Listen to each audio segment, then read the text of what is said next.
தமிழ் கடவுள் கந்தன் என்றாலே தரணிக்கே பெருமைதான். அதனால் தமிழ் என்றாலே பெருமைதான், தமிழன் என்றாலே பெருமைதான். உலக அரசியலில் தமிழர்கள் அவர்கள் வாழும் நாடுகளில் அதிகார பதவிகளில் தமிழர்கள் சிங்கப்பூர், இலங்கை, மலேசியா போன்ற நாடுகளில் தமிழ் ஒரு ஆட்சி மொழியாக இருப்பது தமிழுக்கும் ஒவ்வொரு தமிழனுக்கும் பெருமைதான். இந்த அத்தனை பெருமையும் தமிழ் கடவுள் கந்தனிடமிருந்து வந்தது.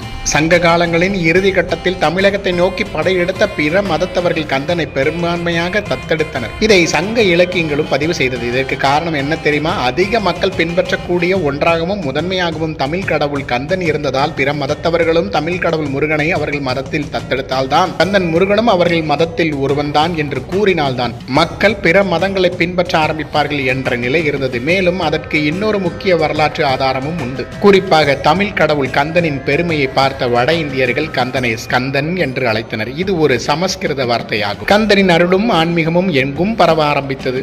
நம் பாரத திருநாட்டில் தமிழ் கடவுள் கந்தன் முருகனுக்கென்று ஒரு மதமும் இருந்தது. அதுதான் கௌமாரம். ஆதிசங்கரர் கிபி 8ஆம் நூற்றாண்டு பல மதங்களை தள்ளி இந்து மதங்களின் தூண்கள் எனப்படும் 6 மதங்களை உணர்த்தி பக்தியின் அடிப்படையில் வழிபாடுகளை அமைத்து தந்தார். அந்த 6 மதத்தில் தமிழ் கடவுள் கந்தன் முருகனுக்கென்றே ஒரு மதம் இருந்தது. அதுதான் கௌமாரம்.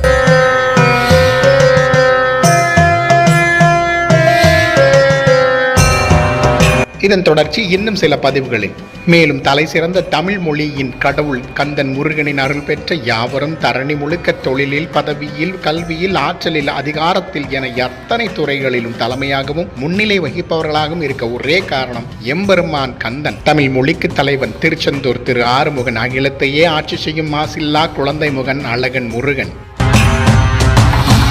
இன்னும் எத்தனையோ அருமை பெருமை அருளுக்கு சொந்தக்காரன் கந்தன் முருகன். தமிழ் பேசும் உன்னையும் அழைக்கிறான். நீ கந்தனிடம் வந்துவிடு, உன் முழு மனதையும் கந்தனுக்கு தந்துவிடு.